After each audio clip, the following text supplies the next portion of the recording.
happening, everyone? This is Zach Edwards with another episode of the Adventure Box podcast brought to you by Historical Conquest. That's right. This is a game where you can actually play a really fun game, much like Pokemon, Yu-Gi-Oh! Magic, with a gameplay of Risk. So it plays like Risk. Card game plays like Risk, but where every card in the game is actually historically based. That's right. So Historical Conquest is a lot of fun, and you can actually learn something while you're playing. Now, let's go into what we're talking about today. This month, we're talking about the birth of the nation. So this is really good information to have on the birth of the nation. This is basically where the United States actually came together. So week one, we talked about, the debt that we had, the crisis that we had coming out of the American Revolution. We focused on all three of those things.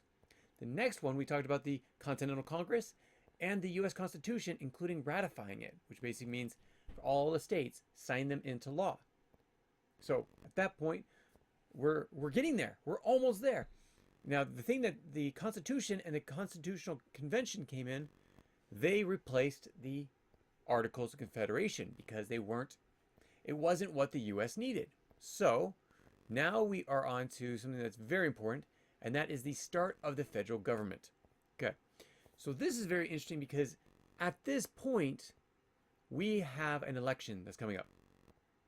But before I get there, we're going to talk about, again, the creation of the federal government and putting everything in line, and then go into the first election, which would be for this guy. Actually, I didn't need to have this one up, so I'm going to get rid of him first. There we go. And we'll come back to George Washington when we get there. Okay, so let's get started.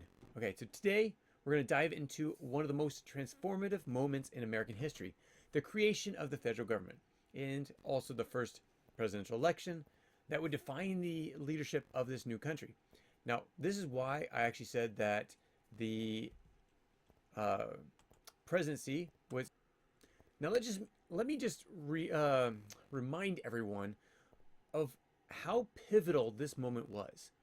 Remember that there was no actual government in place.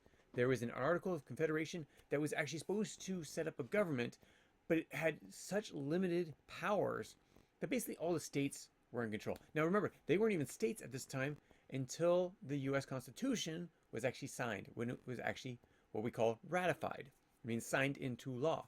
That means that 9 out of the 13 states, 9 out of the 13 colonies had to agree upon the U.S. Constitution being enacted.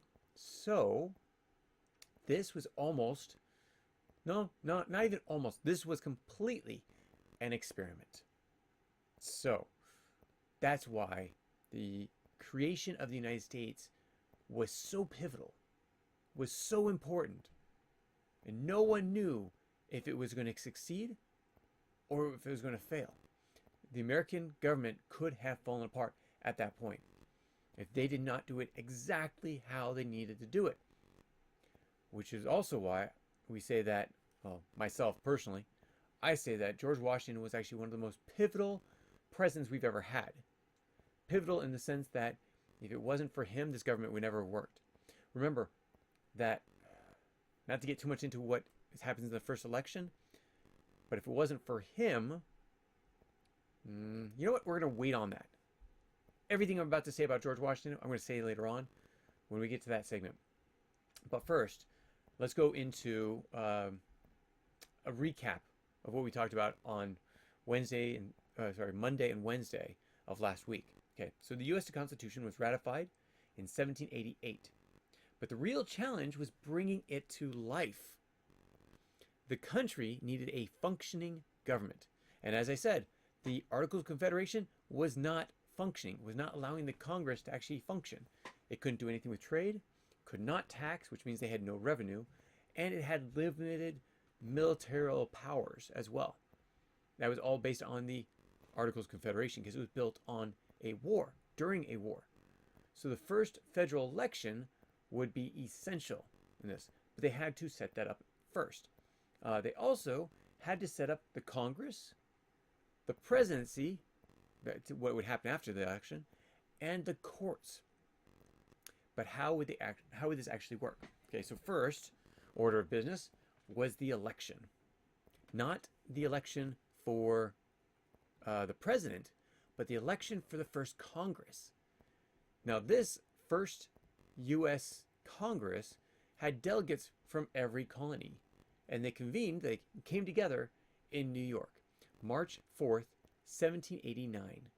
So remember, U.S. Constitution ratified mid to the beginning, spring to early summer 1788. March 4th, 1789 is when the first Congress convened. It's when it first came together. But because there was snow, still March, it took weeks before enough members actually arrived to begin the work. Now, in the book, in our text, you'll actually see how this is actually broken up. Let me give you that in just a second. If you go into the textbook, you're going to get a lot of information here. Okay, so a lot of information. But around the beginning of it, there's committees and everything. Let me go to the table of contents. We're going to go to the actual time and the amount of time that each step took for them to come together. Now, actually, I was going to show you the Continental Convention. I don't actually have the time of when the Continental Congress came together. Or sorry, not the Continental. The U.S. Congress came together in the same way. So I'm going to put this off to the side. But this is where all that information is stored. So, but it took them weeks to actually get everyone there to New York, because in New York, it was snowing. It was really hard weather that they couldn't make it there until after March 4th, 1789. Now, meanwhile, the Electoral College met to elect the first president. Okay, what's the difference? U.S. Congress, the Electoral College. Now, unlike what we have today, where I go out and vote, and my neighbor goes out and votes, and the neighbor down the street goes down and votes, and our friends across the city goes out and votes, and our friends across the United States go to vote, and even those that are outside the country get a ballot to vote. Before we had all that, the colonies, or the states at this point, were able to elect delegates, depending on their size. And they said, okay, we are going to send our delegates to Washington to make this vote. Now, they were elected in the states, but it was not up to the people to actually make their vote for the Electoral College. It was the actual the electorates that were sent to D.C. They were the ones that actually made the final decision. So, I'll put it this way: if I go to New York, and my people want George Washington, and let's just say that while I'm in Washington, some people talk to me.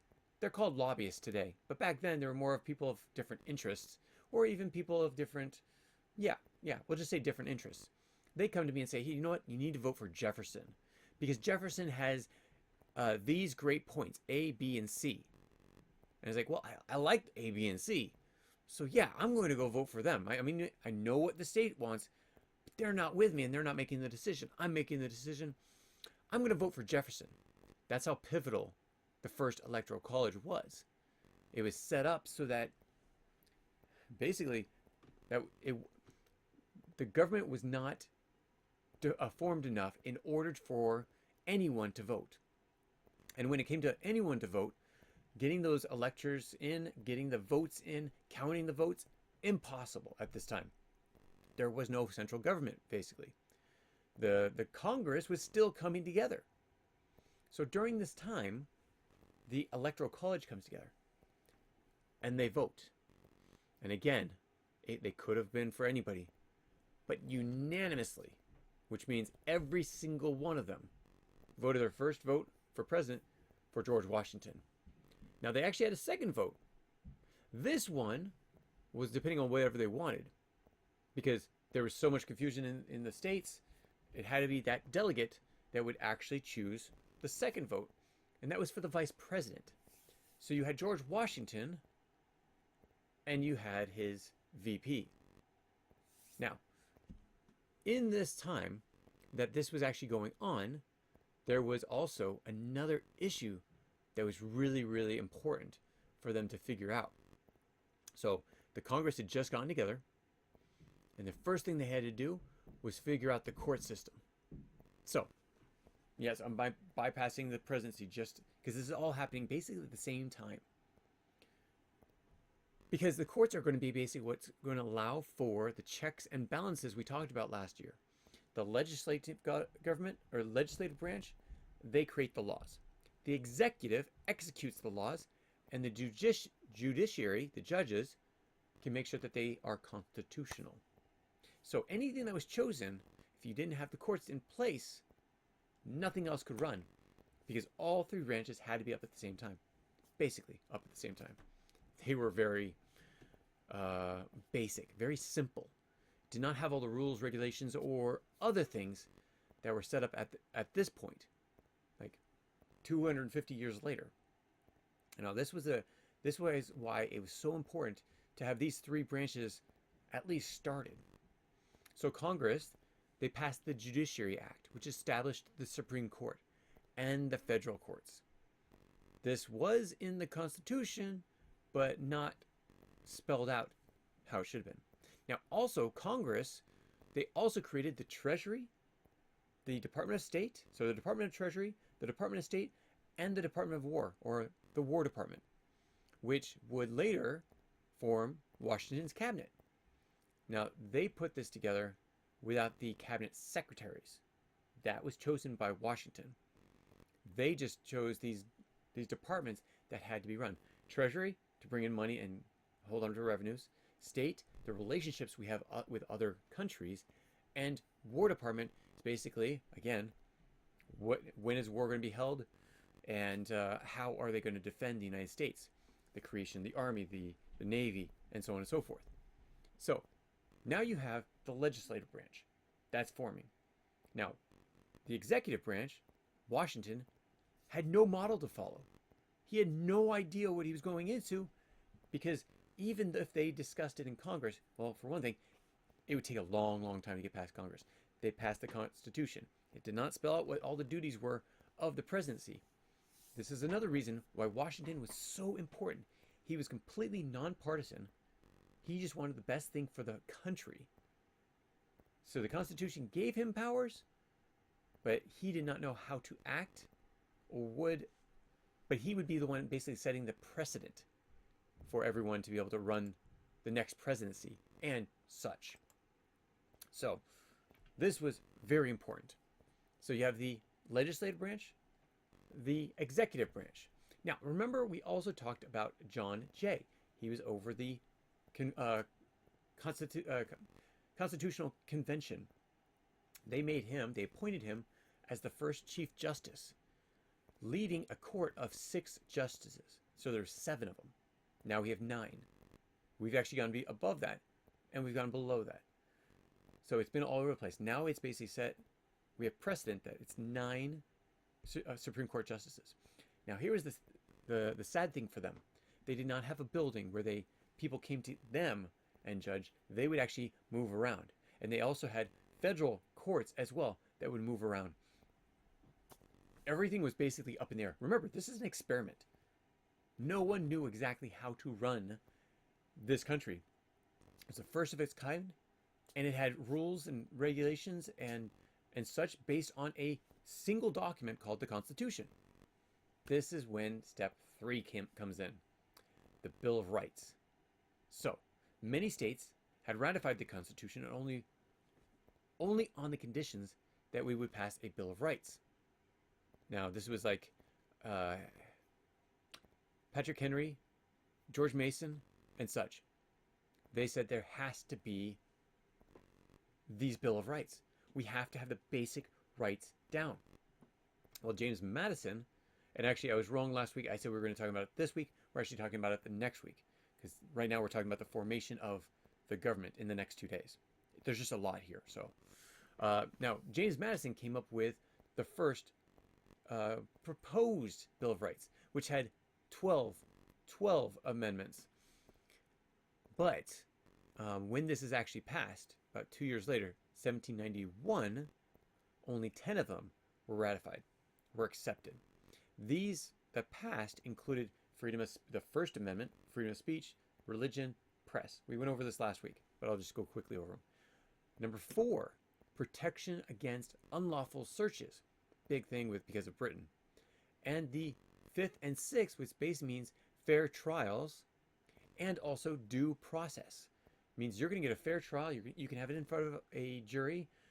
Certain things cannot be held against you, and you have to have due process, as in you have to have a quick and speedy court case and such. Now, there's a lot of cases that are going on. There's a lot of crime that goes on. There's a lot of other lawsuits that go on. So you can't exactly have a speedy is as fast as they can get it. You can't just hold on to it for years.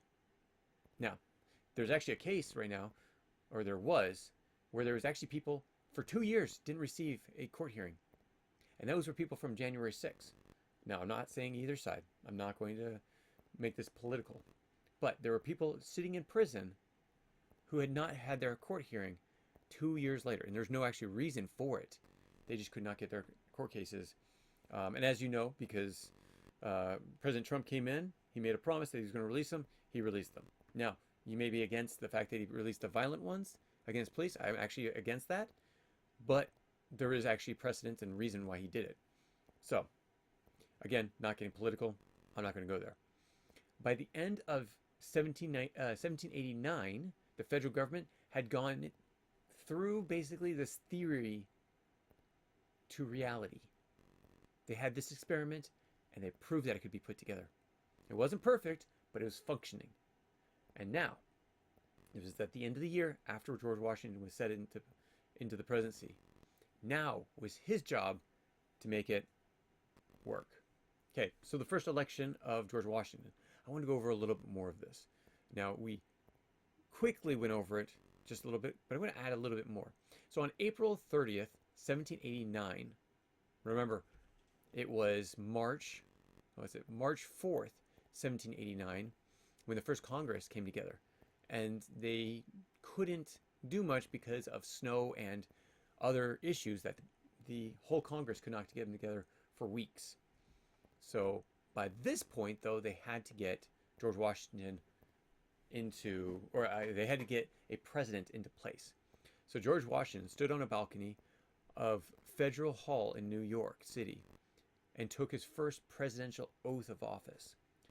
The crowd erupted. Everyone loved George Washington, which is, again, why he was so important and why he was the greatest founding father in the United States.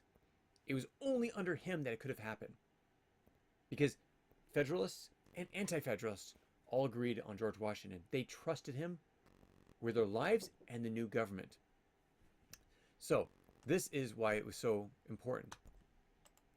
Okay, so there's a lot of, I have to show a lot of empathy for George Washington.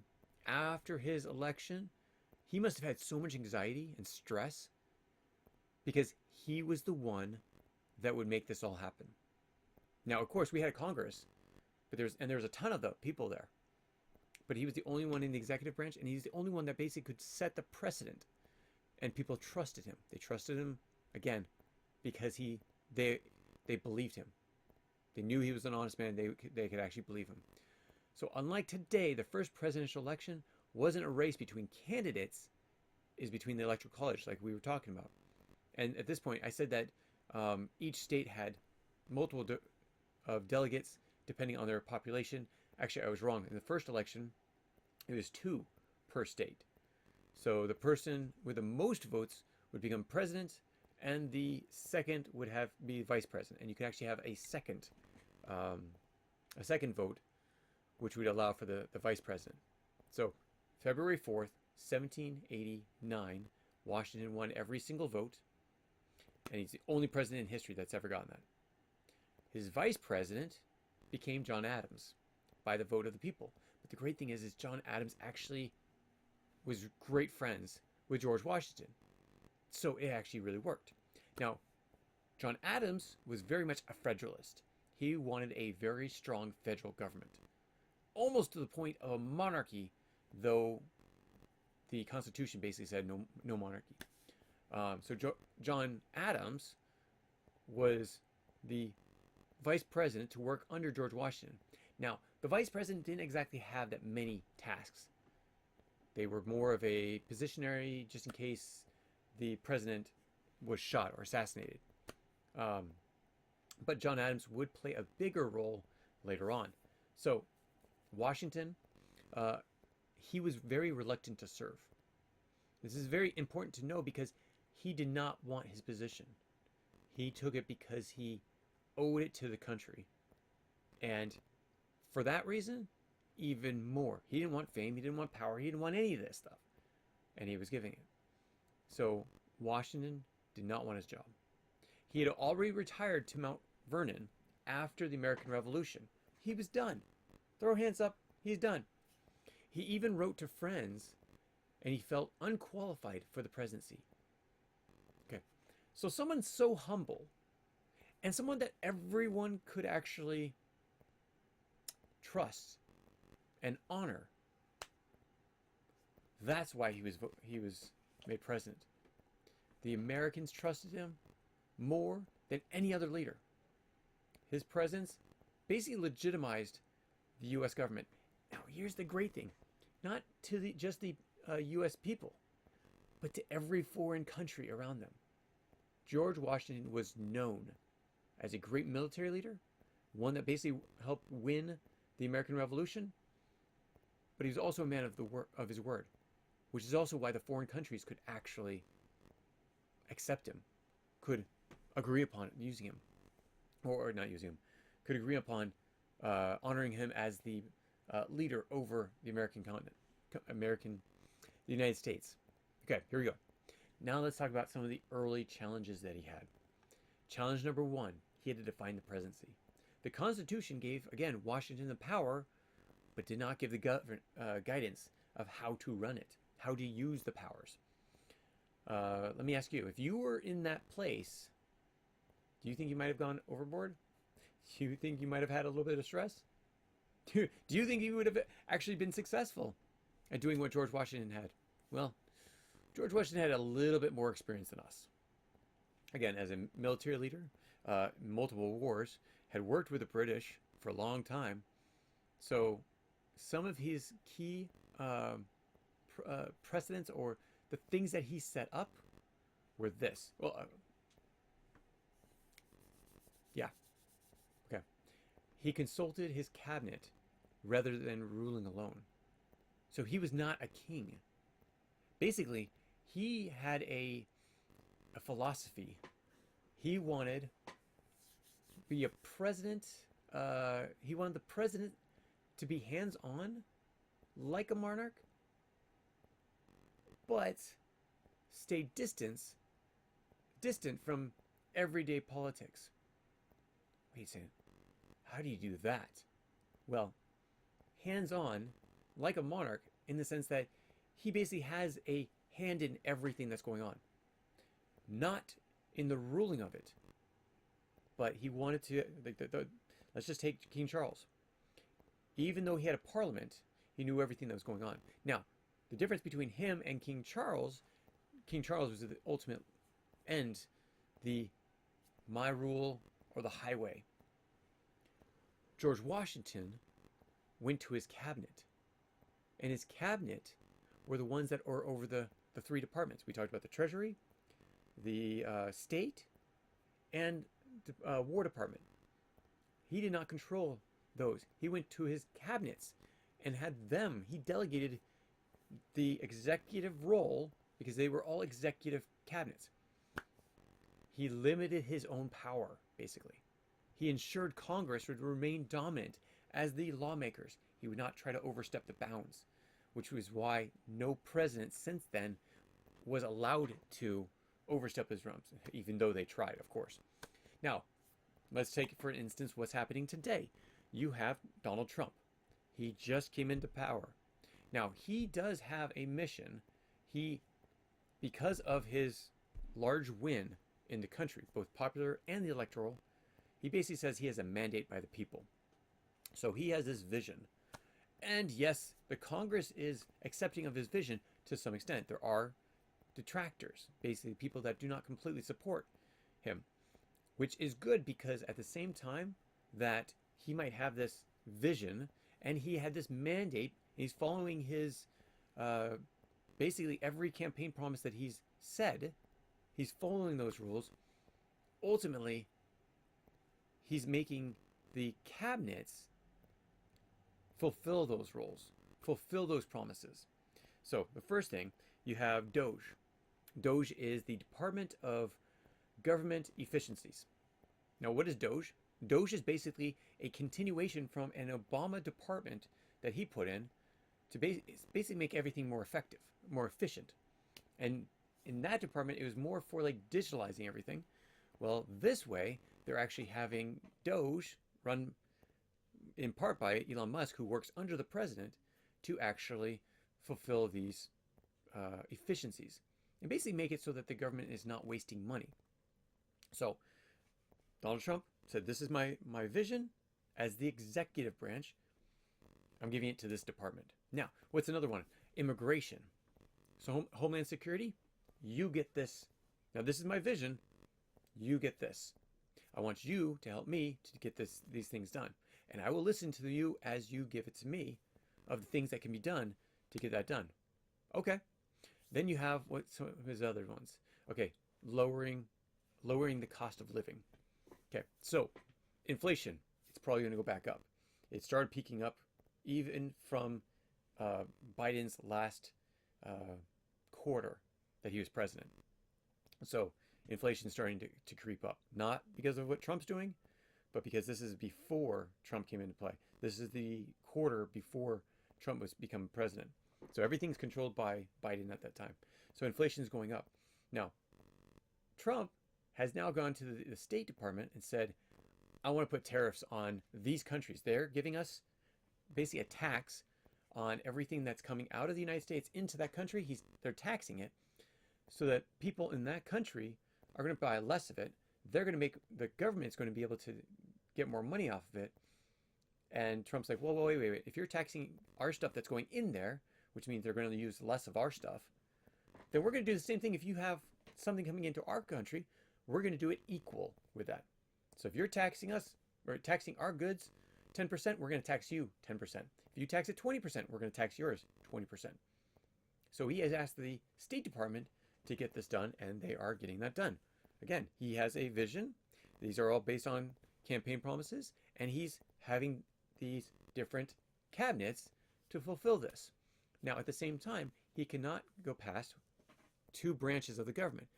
Legislative, which is actually controlled by the Republicans, House and Senate, and also the judiciary, which has 9 members of the Supreme Court who will basically make the decision. So right now, the states are going to district courts to sue the federal government on certain things that the federal government has said needs to happen. Okay, because of that, the federal government, through the DOJ, is actually going to the judges and talking to them. And wherever there's a case, they're going to those cases and pleading their side. And as of right now, it's basically a mixed bag. Some things are happening in the courts, some things are being held off, some things are being overthrown, some things are not. But based on the judiciary branch. Now, anything that the federal government gets overturned on by a court, they will actually send up to the next court. And by doing this, they'll be able to send it up and keep going and on until it gets to the Supreme Court. When the Supreme Court judges on it, that's it. You can't overcome that at all. That's when it's done. Okay, I just want to give you a little understanding of what was going on. So this is, again, we're recording this on President's Day, and my daughter decides that she's going to knock until I answer. So I had to pause. So I appreciate your patience. Okay, here we go. So this is what George Washington had to do. He had to put this all together. He had to work within his cabinets. A few other things before I end this. Let's go through the foreign affairs that were happening. The debt. The U.S. had a lot of debt to France and even some to Britain. Now, France and Britain were at war with each other. And both basically expected the Americans to support them. Well, it's like, wait a second. Well, France actually supported the American Revolution, the colonists during the American Revolution. So, yeah, we should have their back. But Britain also expected that they would because we have a treaty with them. Well, Washington chose to be neutral. He chose neutrality. We weren't going to side with either one because they were both going, you know what, they did not like that. George Washington wanted to keep us out of the European conflicts. We were still trying to put together a country, or sorry, he was still trying to put one together. So a decision that basically shaped American foreign policy was done by George Washington. So that's another precedent that he set. And that would be followed, except that the British and the French did not like that. They were not happy with that. So they would actually put on more tariffs on our country. So George Washington put on other tariffs on these goods from them that was coming to us. Through these tariffs, George Washington actually basically funded the whole federal government. So that is a big thing. There was no income tax. You didn't have to pay a tax on the money that you earned. Neither did your neighbor. Neither did anyone inside the United States. All the money was coming from the goods that were being sold into the country. So that's how he funded the government. Now, at the same time, what about domestic stability?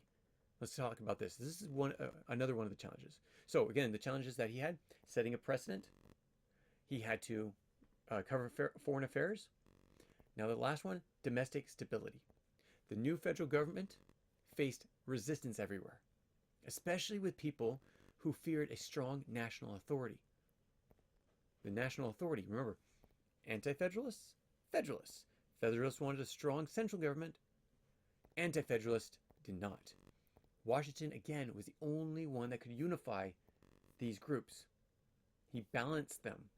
He actually put different people in his cabinets based on where they stood politically. And this allowed them to feel at peace that they actually had a say in the government. So these were the challenges, and this is how he settled that. Now, there were other challenges. We'll go over a few of them. There's a whiskey rebellion that we're going to go over. I think it's next week. And there's other challenges that he's going to go over as well. But again, we're going to get to there when we get there. Let's recap a little bit. Okay, so the year 1789 to 1797. These were critical years, all controlled by George Washington. He had 2 terms, and these are the 8 years to basically put the fully functioning government together. George Washington was in charge as the executive. The Congress, also, the Senate had had 4 years in each of their elections. So 4 years and 4 years, 8 years. So basically everything had to be done in 8 years. So the federal government was created in this time, proving that the Constitution worked. Then you had Washington was elected and became the president, and he's the one that set up tradition and the precedent, which means the standard. He set a high standard for every president that comes after him. And the Bill of Rights was added. Now, again, we have not gone over the Bill of Rights. We will next week. So this guaranteed fundamental freedoms for the people. But this was just the beginning. The U.S. still had to tackle economic challenges. Again, I was talking about the whiskey rebellion. We're going to talk about next week. Foreign conflicts. Britain and France did not like the fact that we were doing neutrality between them. But again, we were starting this up. We had to. And internal divisions. Yes, there was internal divisions, including inside his own cabinet. So these are the conflicts that we are going to be talking on later on. Let me ask you this. This is your action question. What do you think, or action questions, I should say, what do you think was Washington's most important decision as president? Now, there's a lot of questions that you might have if you were president. What was the most important one that he could do? Now, here's another thing to think about. We're going to be talking about on Wednesday, we're going to be talking about something that's very important as well. And that is putting together his cabinet. We're going to go more into that and who was actually in his cabinet. and also the Judiciary Act. I told you that we had passed it, but I did not tell you more about it. So we're actually going to build the U.S. government this whole week. So we talked about the legislative branch. We talked about the executive branch, George Washington being elected, and the Judiciary Act being passed, but not what it meant. On Wednesday, we'll go through all of that. So I hope you enjoy this. This does get a little bit dry for right now, but stay tuned, because as soon as we're done with this week, which you need all this information for this week to understand the next week.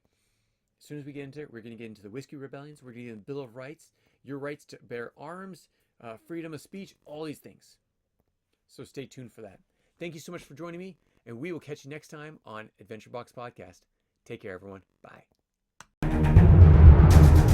If you have any comments or questions, add them to the comments below. Otherwise, we'll see you tomorrow, actually. Take care. Bye.